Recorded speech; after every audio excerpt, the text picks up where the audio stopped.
स्वर्ग में है ना। जैसे एक याजक की सेवकाई यहाँ पर पृथ्वी पर हुआ करती थी, तंबू के सामने लोगों के लिए बलिदान चढ़ाना, उनके लिए भेंट चढ़ाना, प्रभु को धन्यवाद देना, वो सारे यीशु मसीह करते हैं। लेकिन हमारे लिए कहाँ कर रहे हैं? स्वर्ग में कर रहे हैं। स्वर्ग में जो ओरिजिनल मंदिर है, उस ओरिजिनल मंदिर में उत्तम याजक बनकर हमारे लिए वहाँ पर सेवा कर रहे हैं, है ना। इस कलीसिया की जो प्रॉब्लम थी, सब कुछ जानते हुए भी, प्रभु को जानते हुए भी लोग भटक गए थे संसार में। वो यहाँ के जो मूसा के रीति रिवाज है उस पर, बलिदान पर, उसके बाद स्वर्गदूतों पर, इस तरह के बहुत सारे विधि विधान पर वो इधर उधर हो गए थे, है ना। सो इस बात को यहाँ बताने की कोशिश किया गया है कि जो पुराना वाला जो तंबू होता था या परमेश्वर का भवन था, वो सिर्फ एक इमेज था, एक छाया थी। ओरिजिनल वाला जो स्वर्ग में है उसका, जो ओरिजिनल वाला है उसका स्वर्ग में उसका है। दूसरा, सो इस पोर्शन में हमने क्या देखा कि यीशु मसीह एक उत्तम याजक बना, एक सच्चा, नया और उत्तम वाचा के लिए, है ना। और इसीलिए हमें ये भी जानना जरूरी है कि उस उत्तम वाचा का हमारे बीच में मीडिएटर का काम जो है उन्होंने यीशु मसीह किया है, यीशु मसीह किया है। सो 6 से लेकर 13 तक इस बात का जिक्र यहाँ पर मिलेगा। सो जब छठे पद को पढ़ेंगे तो वहाँ लिखा है छठे पद में कि क्योंकि वह भी उत्तम वाचा का मध्यस्थ ठहरा और उत्तम प्रतिज्ञाओं के सहारे बांधी गई थी। साथ में लिखा है कि क्योंकि यदि वह पहली वाचा निर्दोष होती तो दूसरों के लिए अवसर ना ढूंढा जाता। हमारा मोबाइल, जब हमें दूसरा नया मोबाइल कब लेना पड़ता है? जब पहला वाला खराब हो जाता है। या कोई चीज़ नई कब लेना पड़ता है? जब पुराने वाली खराब हो जाता है। इसका मतलब है कि जो पुराना वाचा था उसमें कुछ ना कुछ कमियां थी, जिसके वजह से परमेश्वर ने कहा कि नया वाचा हम देंगे। प्रभु ने कहा हम नया वाचा आपको देंगे, कारण कि पुराने वाचा में कुछ ना कुछ कमियां थी, फॉल्ट था, जिसका यहाँ पर जिक्र हुआ है। सो उत्तम वाचा जो दिया गया, उत्तम प्रतिज्ञा के साथ भी हमें दिया गया। अगर आप शुरू से देखें तो ये मत सोचिए कि परमेश्वर वाचा नहीं देते। आदम के साथ भी परमेश्वर ने वाचा बांधा कि इस बगीचे के सारे फल को तू बेखटके खा सकता है, ये जो भले बुरे के ज्ञान का इसको मत खाना, जिस दिन इसे खाओगे उसी दिन तुम मर जाओगे। उन्होंने वाचा तोड़ा, वही गलती करी, रिजल्ट क्या हुआ? उस अदन के वाटिका से उन्हें निकाल दिया गया। अगर हम मूसा के टाइम में आते हैं तो मूसा के टाइम में परमेश्वर ने वाचा बांधा, 10 आज्ञाएं दिया और भी बहुत विधि विधान हुए, लेकिन उसमें यह भी है कि अगर एक भी टूट गया तो सब के सब क्या हो जाएंगे? टूट जाएंगे। उस 10 आज्ञा को पूरा करने में धर्म के ज्ञानी लोगों ने 613 आज्ञा और बना दी, और उसको एक तोड़ने से अगर 613 में एक टूट गया तो 612 अपने आप ही टूट जाएगा। सो रिजल्ट ये हुआ कि या तो आपको जिंदा रहना है परमेश्वर में, तो आपको सारी आज्ञाओं को अक्षर से पालन करें, और अगर एक भी टूट गया तो सब क्या हो गया? टूट गया। सो ये बहुत मुश्किल था कि उस आज्ञा को पूरी तरह से पूरा किया जाए, उस वाचा को पूरी तरह से पूरा किया जाए। सो वो भी कमी रह गया, लोग उसको चाह करके भी नहीं कर पाए। हम लोग सब इजरायलियों की कहानी को जानते हैं, मिस्र देश से निकल के आया, परमेश्वर ने इतने बड़े बड़े उनके बीच में काम किया, लेकिन उसके बावजूद भी कहीं ना कहीं वो लोग असफल रह गए। उसके बाद जो लास्ट में नया वाचा आया, जो उत्तम वाचा आया, वो यीशु मसीह के द्वारा हमारे पास आया, है ना। यीशु मसीह के द्वारा हमारे पास आया। लिखा है ना कि परमेश्वर ने जगत से ऐसा प्रेम रखा कि उसने अपना एकलौता पुत्र दे दिया, ताकि जो कोई इस पर विश्वास करे वो नाश ना हो बल्कि अनंत जीवन को प्राप्त करे, अनंत जीवन को। और संत पौलुस यही बताने की कोशिश करता है कि जो पुराना व्यवस्था है वो मृत्यु की ताकत है, लेकिन जो नया व्यवस्था यीशु मसीह में हमें मिला है वो जीवन की ताकत है। अगर परमेश्वर के यीशु मसीह के द्वारा बनाए हुए जो उन्होंने उपदेश दिया, अगर उसका हम पालन करते हैं तो हमारे जीवन को और भी क्या करता है? मजबूत करता है, वरन मृत्यु से हम पार हो जाते हैं। सो रोमियो में लिखा है कि मैं तो व्यवस्था बिना पहले जीवित था, परंतु जब व्यवस्था आई तो पाप जी गया और मैं मर गया। जब तक व्यवस्था नहीं था तब तक हम जीवित थे, लेकिन जैसे व्यवस्था आ गई, इसको आप ऐसे समझिए जैसे आप चलते हैं तो रेड लाइट होती है, गवर्नमेंट ने या दिल्ली पुलिस ने या जो भी लगाया, अगर रेड लाइट है तो आप अगर उसको जंप करेंगे तो आप दोषी हो गए। आप क्या हो गए? दोषी हो गए।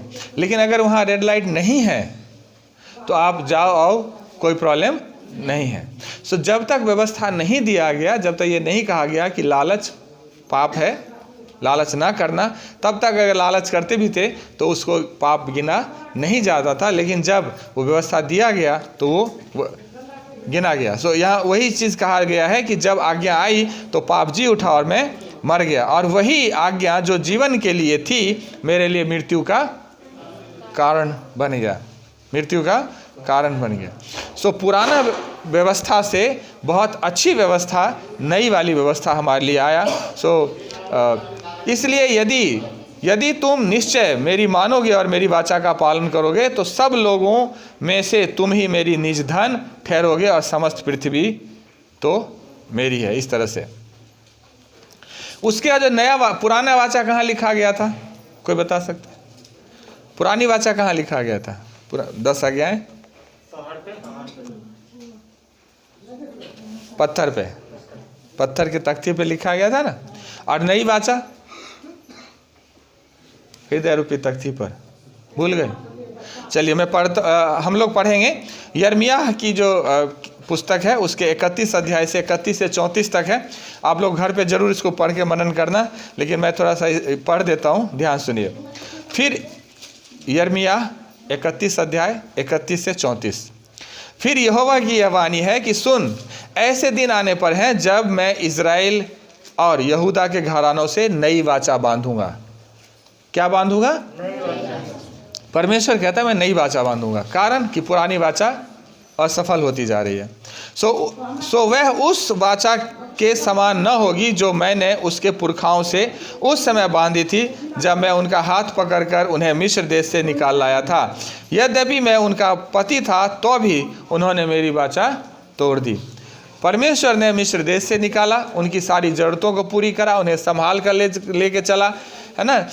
और जैसे एक स्वामी अपने दास दासी का देखभाल करते हैं, उसकी पूरी तरह से रक्षा करती हैं, उसी तरह उन्होंने रक्षा किया, उनको लेकर चला। लेकिन उस सब के बावजूद भी उन्होंने उस आज्ञा को तोड़ दिया। हम सब जानते हैं कि पूरा निर्गमन के किताब में देखा है कि कितने इजरायली कुरकुराए हैं, बुरबुराए हैं, कभी मूसा के विरोध में खड़े हो जाते हैं, कभी उनको पुरानी ज़िंदगी याद आती है, कभी वो परमेश्वर के विरोध में बात करना शुरू करते हैं। और रिजल्ट हुआ कि इतने लोग, लाखों लोग निकल के आए, लेकिन सिर्फ उस पीढ़ी में से सिर्फ 2 लोग ही आगे प्रतिज्ञा के प्रदेश में जाने पाए, है ना।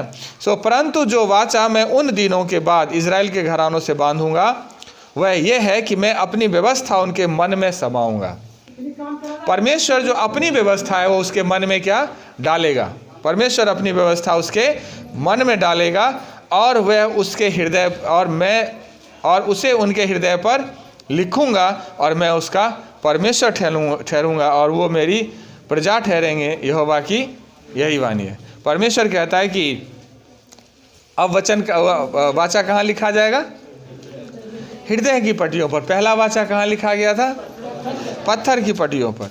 इसलिए परमेश्वर का वचन जब हम सुनाते हैं, किसी को बताते हैं, तो परमेश्वर का वचन ही है जो इंसान को चेंज करता है और लेकर के प्रभु के पास आ जाता। सो जो नया वाचा है वो नया वाचा इंसान को बदलता है ना।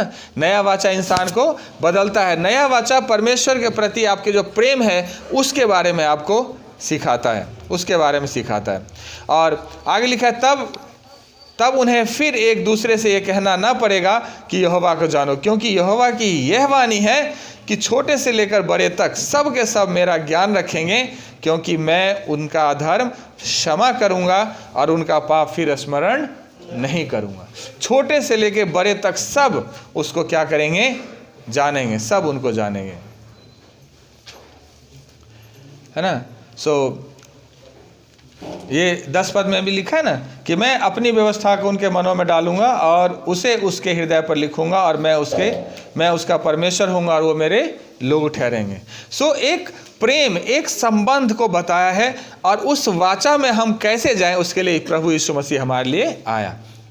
परमेश्वर जैसे पहले पवित्र थे, परमेश्वर आज भी पवित्र है। लेकिन पुराने नियम में क्या था कि वाचा को पूरा नहीं कर पाया और न ही मूसा उनसे जबरदस्ती करवा पाया। वो तो कुरकुराने बुरबुराने में अपने जीवन को लगा दिया।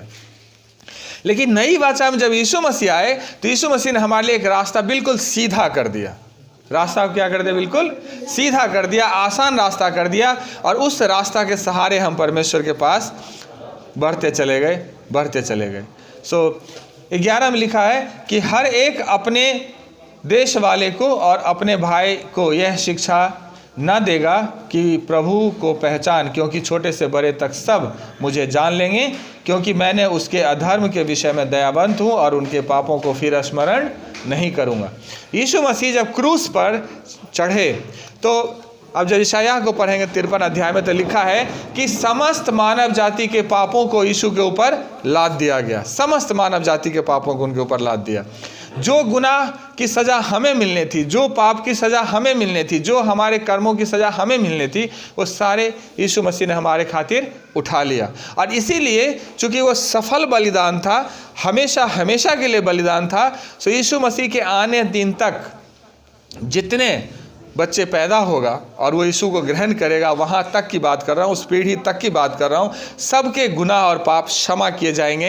एक बलिदान जो सर्वसिद्ध बलिदान हुआ और वो प्रभु यीशु मसीह का बलिदान हुआ। और हमारे सारे पापों को, हमारे सारे गुनाहों को इन्हीं के द्वारा क्या किया गया? क्षमा किया गया। इन्हीं के द्वारा क्षमा किया गया। सो है ना। और इसीलिए कहते हैं परमेश्वर की मैं दयावंत हूँ। हमारे प्रति परमेश्वर ने अपनी दया दिखाई, अपनी धीरज दिखाया। पुराने नियम को देख लीजिए, अकान है, गलती करी, सजा मिला। दाऊद है, गलती करी, सजा मिला, है ना। अकान एक नॉर्मल विश्वासी था, लेकिन दाऊद एक बहुत बड़ा चुना हुआ अभिषिक्त था, लेकिन उसने भी गलती करी तो परमेश्वर ने उसे भी सजा दिया। लेकिन पुराने नियम में सजा की जिक्र नहीं है। अगर आप पढ़ेंगे, पौलुस अपने पत्र में कहता है कि जो कोई यीशु पर विश्वास करता है उसके लिए दंड की आज्ञा नहीं है, दंड की आज्ञा उस पर नहीं है। सो परमेश्वर हमारे ऊपर दया किया, हमारे पापों से हमें क्षमा किया, हमारे अधर्म के कामों से हमें क्षमा किया, और पूरी सहनशीलता यीशु मसीह में दिखाया उस नई वाचा के द्वारा, उस उत्तम याजक प्रभु यीशु मसीह के द्वारा। और लास्ट पद में लिखा है, नई वाचा के स्थापन से उसने प्रथम वाचा को पुरानी ठहरा दिया, और जो वस्तु पुरानी और जीर्ण हो जाती है उसका मिट जाना अनिवार्य है। जो बात अभी हमने अब एक से सवाल पूछा था कि नया मोबाइल हम कब खरीदते हैं? जब पुराना मोबाइल काम नहीं करता, टूट जाता है या बेकार हो जाता है। उसी तरह जो पुरानी वाचा था उसको हमने इसलिए साइड में रख दिया ताकि नई वाचा हमारे पास हमारे लिए है। पुरानी वाचा को हम पूरा नहीं कर पाते, पुरानी व्यवस्था को हम पूरा नहीं कर पा रहे थे, इसलिए हमें यीशु मसीह की ज़रूरत पड़ी। यीशु मसीह ने खुद कहा कि मैं धर्मियों के लिए नहीं आया, मैं किसके लिए आया? पापियों के लिए। सो जो अपने आप को ये मानते हैं कि उन्होंने पाप किया, उन्होंने गुनाह किया, उसके लिए यीशु मसीह आया। लेकिन जो अपने आप को धर्मी समझते हैं उनके लिए यीशु मसीह नहीं आया। और संत पौलुस रोमियो के पत्री में कहता है, सबने पाप किया है, सबने पाप किया और परमेश्वर की महिमा से रहित है, और पाप की मजदूरी क्या है? मृत्यु है। पाप की मजदूरी मृत्यु है। इसलिए सबने पाप किया है, सबको यीशु की ज़रूरत है। कोई अपने आप को धर्मी ना समझे, चाहे कुछ भी आप कर लीजिए, परमेश्वर के नज़र में धर्मी हम नहीं बन सकते बिना यीशु के। हमें यीशु की ज़रूरत है ही है, बिना यीशु के हम नहीं हो सकते। सो हमने क्या देखा कि यीशु मसीह एक उत्तम वाचा का